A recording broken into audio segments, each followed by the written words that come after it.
Welcome to another episode of Classic Radio Mysteries and Adventures. I'm your host, Jordan Avon. Today's offering is another episode of the 1950s era radio science fiction program called 2000 Plus. The episode today is entitled The Rocket and the Skull. Let's begin. Out of the night, the rocket. Under my knife, the skull.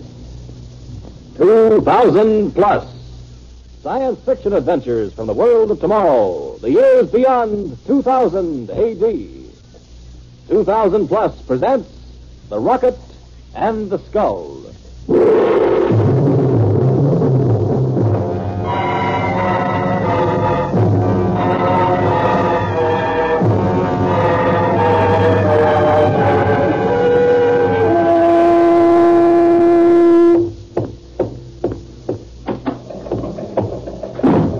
Lieutenant, have you heard from Colonel Bradbury yet? No, sir. I've been trying to for 10 minutes. We'll try again. Yes, sir.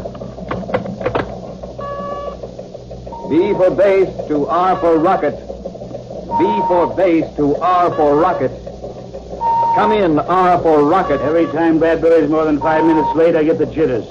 He's too important for this project not to know where he is every moment. Yes, sir. B for base to R for rocket. Come in, R for rocket. Try a scanner beam. He should be on the all-clear level out of Detroit. Yes, sir.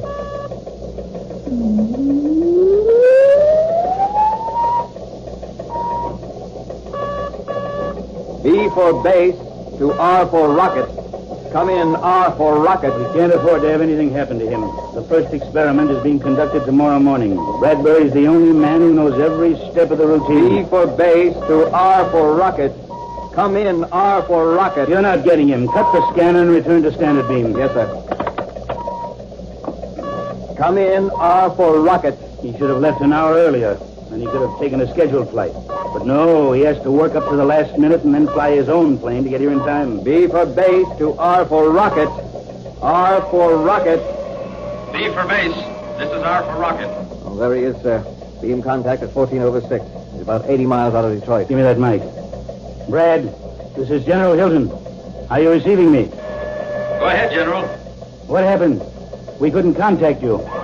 Had some trouble with my stabilizer. Thought I might have to land. But it's okay now. Are you sure? We can't have anything happen to you. Don't worry, sir. The first experiment is being conducted tomorrow morning. Everything is ready for you. Good. The entire general staff will be there. Maybe the president himself. Is there anything you want me to have done before you come in? Brad, anything you want done? Hello, R for rocket. I'm not getting a response. B for base to R for rocket. Come in, R for rocket. Funny, sir. He was receiving clear as a bell. Come in, R for rocket. He said the stabilizer had been acting up. That can mean a lot of trouble at 700 miles an hour. What's that? Automatic distress signal, sir. Coming from Colonel Bradbury's plane. Hello, Crash Central. This is B for base. Automatic distress signal coming in on channel 420. Colonel Bradbury flying a rocket jet X-93. Take. It stopped. B for base to Crash Central. Automatic signal ceased to register at beam contact 16 over 8. Carry out emergency crash procedures. Repeat. Colonel Bradbury's rocket jet X-93 has crashed on beam position 16 over 8. Check out.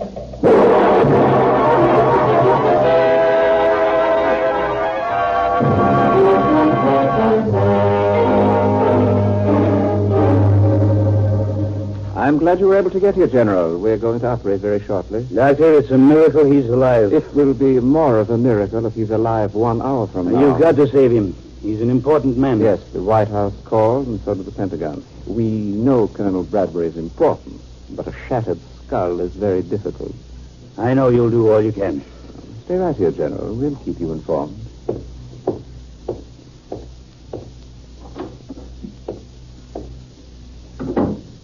Well, it's out of our hands. I have the report from Crash Central, sir. Well? Apparently, Colonel Bradbury used the catapult parachute just before the plane crashed. Otherwise, he would have been killed instantly. When he was catapulted up, his chute didn't open. He fell into a group of trees. Poor Brad. It might have been better if he'd stayed in the ship. You heard what the doctor said? Yes, sir. A shattered skull. The one brain we need to carry out the experiment tomorrow, and this is what happened.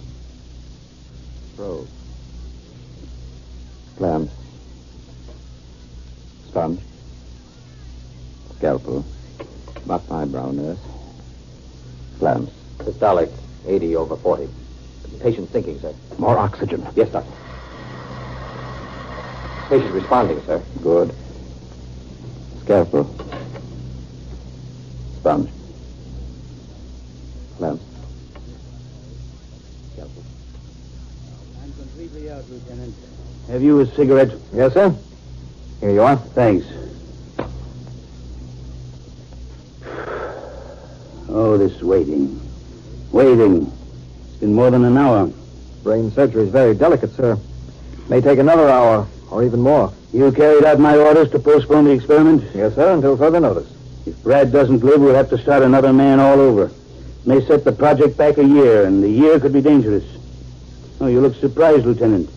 You don't know what this experiment's all about, do you? Well, I see the code name for it on the paper, sir, but it never has a description. After all, it's marked top secret. Maybe it's about time you were told. With Brad upstairs hanging on to life by a thread, I'm going to need a bright young man to give me some important assistance. You've come through with pretty good colors these last many hours. Thank you, sir. Well, we'll talk more about it in a little while. Right now, I'm going to stretch out and try to rest. I'm about done in. If I hear anything, I'll awaken you, sir. I don't expect I'll sleep. Not with the fate of the world depending on a surgeon's knife upstairs in the operating theater. Sponge. Clamp. Adjust the light, nurse. Scalpel. Probe. Yes, quite a bone fragment. Sponge. Clamps. Systolic, 70/40. Oxygen again. It's pure oxygen now, sir. Nurse, prepare for transfusion. 60/40. Patient thinking, sir. That's right, nurse. Go ahead, Dr. Bowen. Hurry. Condition same, doctor. He's getting the transfusion. Let me help you, Dr. Bowen. There. Well? Systolic, 80/40. Good. He's responding. All right. Scalpel. Probe. Clamp. Too nervous even to rest. How long has it been? Almost 2 hours, sir. 2 hours. Just about now, the general staff would be arriving, and Brad would be checking everything for the experiment in the morning. Lieutenant, have you any guess about that experiment, about what it is? Well, my guess is it's about a new kind of aircraft. Why do you say that? Well, just because it's an Air Force project. Well, I wouldn't say you were warm, but you aren't cold either. The experiment and the reason it's so important concerns a rocket to the moon. A rocket to the moon? But why, sir? Why send one there? Who controls the moon controls the world. If we had rockets on the moon, we could compel peace on Earth. The United Nations would press a button and wipe any aggressor off the face of the Earth. But that means space travel. You don't mean that we... No, Lieutenant, we haven't found the way to send rocket ships with human beings through space, not yet anyway. But the rocket we're experimenting with is a two-way rocket. It can land on the moon and return from the moon, all electronically controlled from the Earth. Sounds fantastic, sir. Oh, it's quite feasible, I assure you. But we have reason to believe that we're not the only nation thinking of this. Time is of the essence. Colonel Bradbury knows more about operating these rockets than any man alive. And just on the verge of the experiment, this has to happen.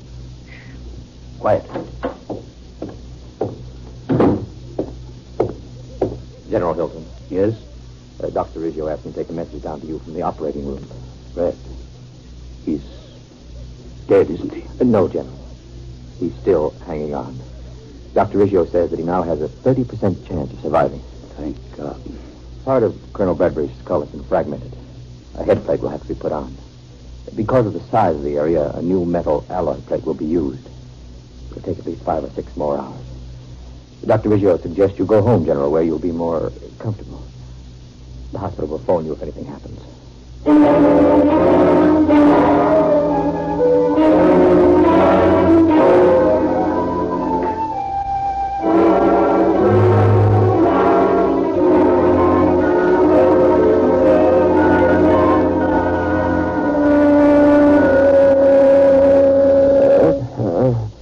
coming out of it. Colonel Bradbury, can you hear me? This is Dr. Riggio. Nurse, open the blinds a little. Good. Now ease his back with the pillow. I'll hold him. I'm fine, thank you. 10 days since the operation, and he's just now coming out of it. He's a strong man. Almost any other person would have died. Colonel Bradbury. Colonel Bradbury, can you hear me? The base rocket are for rocket. He's beginning to talk.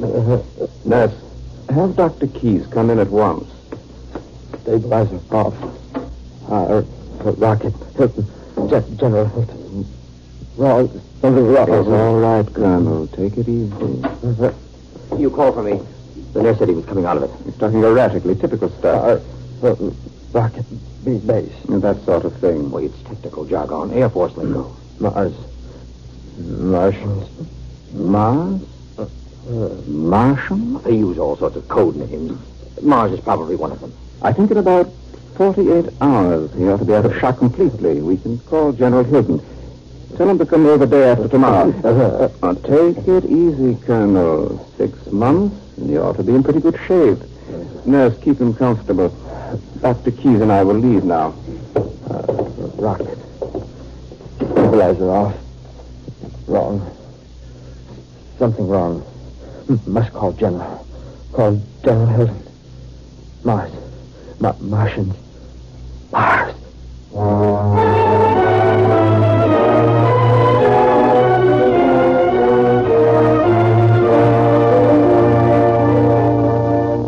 Now read that back to me, please. Memorandum to General Staff. 1. The new experiment is tentatively planned for April 3rd, 2000 plus 6. 2. All security measures have been taken. 3.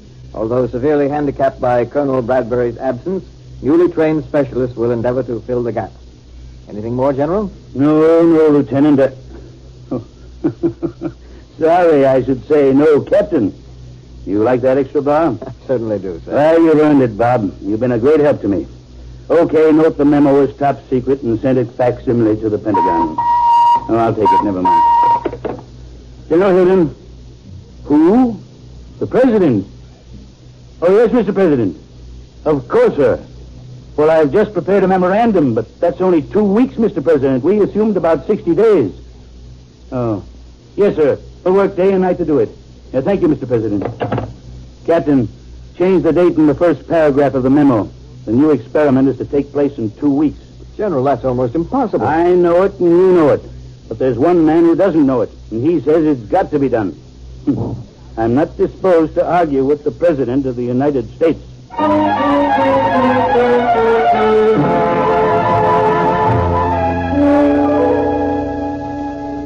I'd like to double-check some of my notes on Colonel Bradbury with you. Of course, Doctor.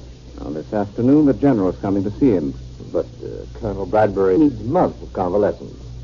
And he's not too lucid. Now, that's the point. He's not too lucid, but weak as he is, he talks normally for a while, makes sense, and then that strange reaction sets in. I've observed it myself 3 times. Well, head injury cases are quite unpredictable. Yes, perhaps, but according to my notes, Colonel Bradbury's strange reaction has taken place always either at 10 a.m. or 5 p.m. Of the 3 instances I've observed, 2 have been at 10, 1 at 5. Well, that is unusual. And in each instance, well, I can see him now in my mind's eye. He's sitting or lying in bed, talking quite sensibly, although in a weak voice. Suddenly he becomes tense. He grimaces as if his head were in pain. He even clutches the bedclothes with tight fists. He appears to be rigid. Then, after a few minutes, invariably comes a flood of disjointed, disconnected sentences about messages, emergency, crisis, fate of the world, and Mars. Now, General Hilton is going to visit the Colonel this afternoon at about 5 o'clock. And you expect the Colonel to have another strange reaction? I don't know. Well, surely General Hilton realizes that a man who's had severe surgery can't... I can't tell what the General will realize, but my fear is that he may feel the Colonel is not improving as well as he might, and he may call in other doctors. But we're doing everything humanly possible. That is the irony of the situation. I could have killed the colonel in surgery. It would have been very easy. But where important government officials are concerned, I get worried. If we ever were investigated carefully, they might find out who you and I really are. And that would be dangerous. Very dangerous indeed.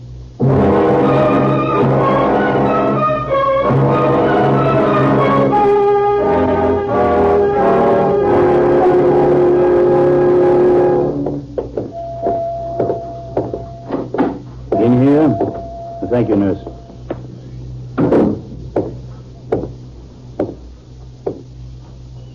Hello, Brad. Hello, General. Understand you wanted to see me. I came as soon as I could. Sit down. Sure, Brad. Don't worry about me. Brad, we're rescheduling the experiment. Do you feel up to answering a few questions about it? Experiment. Something to tell you. Sure, Brad, sure. I know there's a lot you want to tell me, but well, you're still a sick guy, so suppose I just ask you a few questions and you answer them yes or no. That'll save your energy. Time. What time is it? Why, it's a few seconds before 5 o'clock. Why? Coming. Message coming. Message coming. What message? Trying to tell you. Couldn't tell anyone else. Mars. Martians. Mars? Martians? Trying to tell me what? Brad, for heaven's sake, what's the matter, Brad? Nurse! Doctor! Something's happening to Colonel Bradbury. Hurry! Hurry!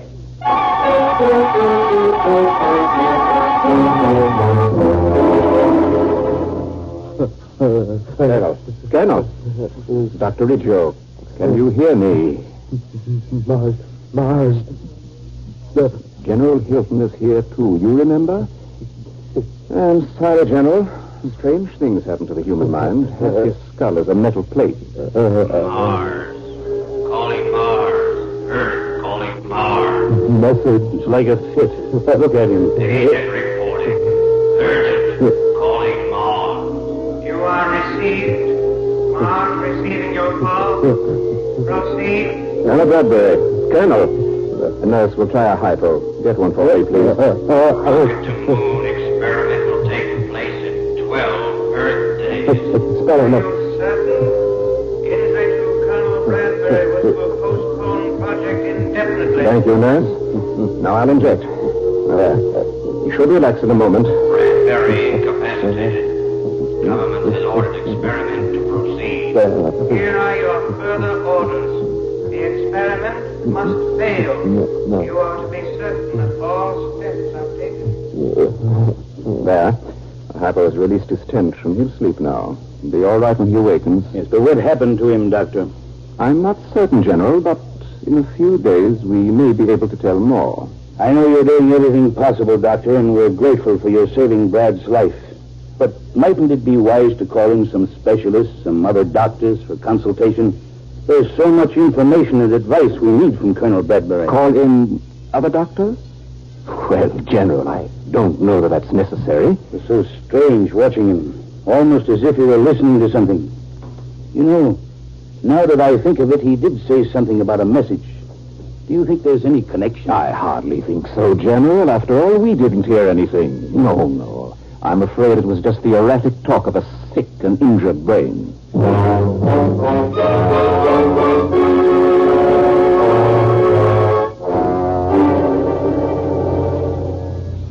General, you really went through an experience watching the colonel like that. Captain, he was almost in a fit. Had some crazy idea he was getting messages.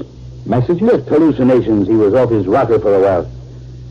I'm afraid I was a little brusque with Dr. Riggio. He's a fine man, but I'd feel better if some other medicos looked at Brad, too. Arrange for some specialist from Army Medical to examine him, will you, Captain? Yes, sir. I'll do it promptly. And one thing more. On the experiment file, you'll find it. General Hilton's office. One moment, please. For you, sir. Pentagon, Intelligence Section. Intelligence? Well. Hello, General Hilton. Yes? Yes? Are you certain? Well, have the President and the Chief of Staff been informed? Good. Yes, I'll be there in 15 minutes. Right. Order my car, Captain. Things are happening. Yes, sir. General Hilton's car, stand by at west entrance. What thing, sir? Intelligence reports that the Eastern Alliance is definitely planning a moon rocket for blastoff in 6 days. You know what that means if they get there before the United Nations. 6 days, and we won't be ready for 14 days. We really wanted 3 months. That's right. But how? Somehow they must have found out about our experiment and have agents that feed some of our vital data. That's what the emergency meeting is about. Well, your car's ready, General. Good luck. We're going to need it, Captain. We're going to need it.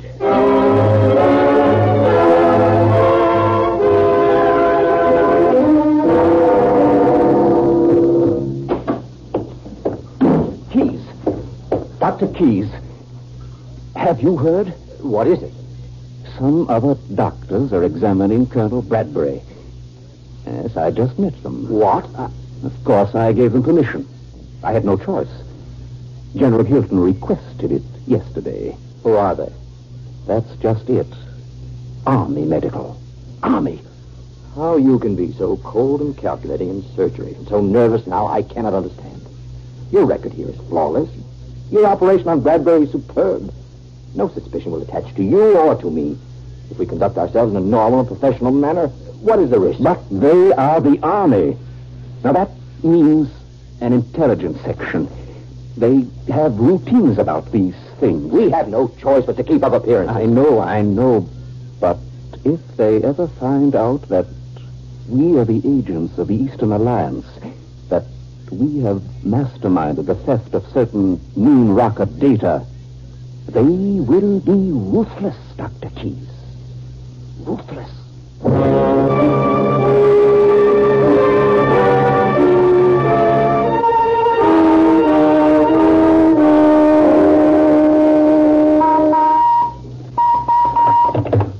General Hilton's office. Oh, I'm sorry, the general isn't here. This is his aide. No, sir, I don't know when he'll return.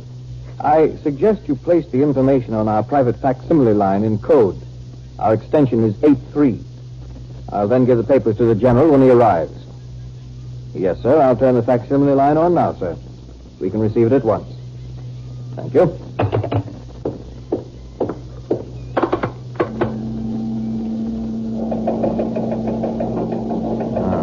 Coming in now. Report regarding Colonel Bradbury. Item 1. Good heavens, Dr. Reggio.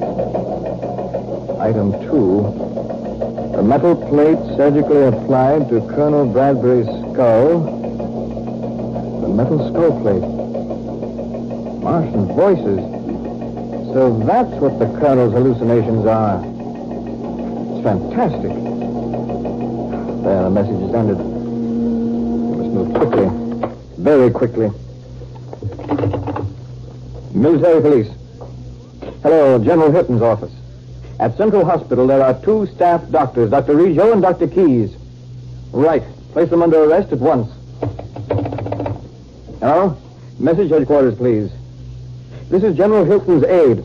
When the general returns, tell him I'll be at Central Hospital talking to Colonel Bradbury.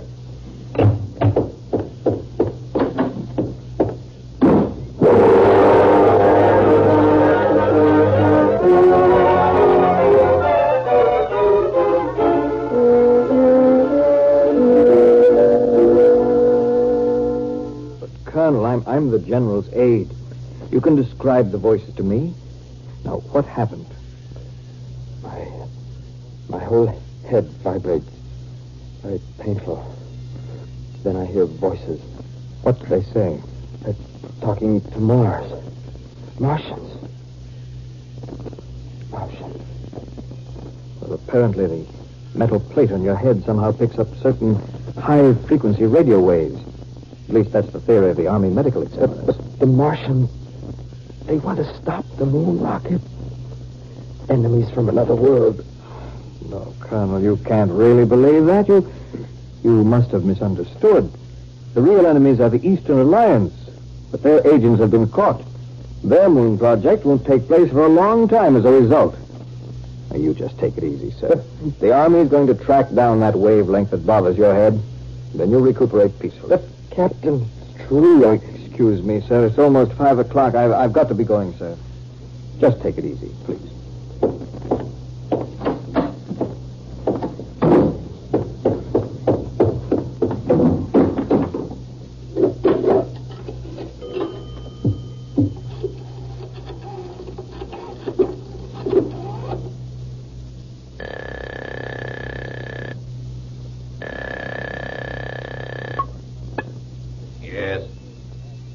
3. 3, 8. 9, 1. 1, 9.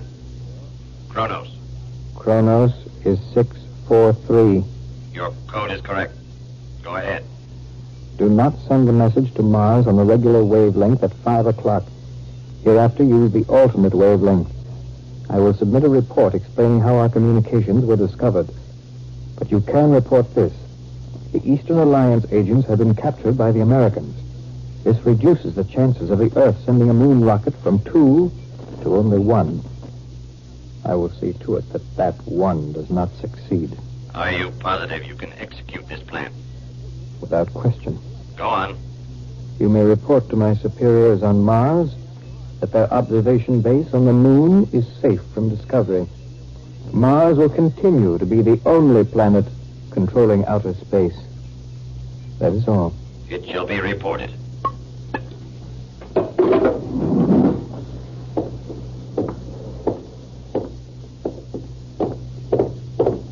Captain, I just read that facsimile message in my office. Came as quickly as I could. Now, what on earth is happening? Nothing on Earth is happening, General. Now, what are you talking about? Why, I mean, everything's all right now, sir, isn't it? The Eastern Alliance has been taken care of, and there's reason to believe Colonel Bradbury's weird hallucinations won't recur anymore. Oh, those are the 2 best pieces of news I've heard all day. Captain, I don't know what I'd do without you. Thank you, sir. I just try to do the best I can for my country.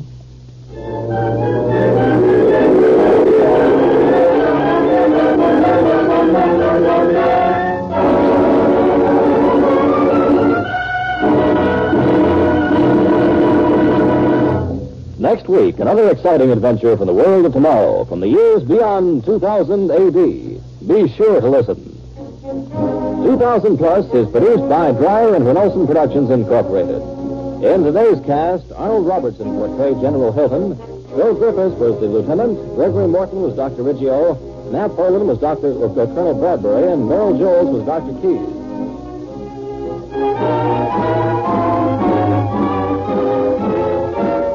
The orchestra was conducted by Emerson Buckley, music composed by Elliot Jacoby, sound Walt Shaver and Adrian Penner, engineer Bob Albrecht. This is Ken Marvin speaking. The teacher was transcribed.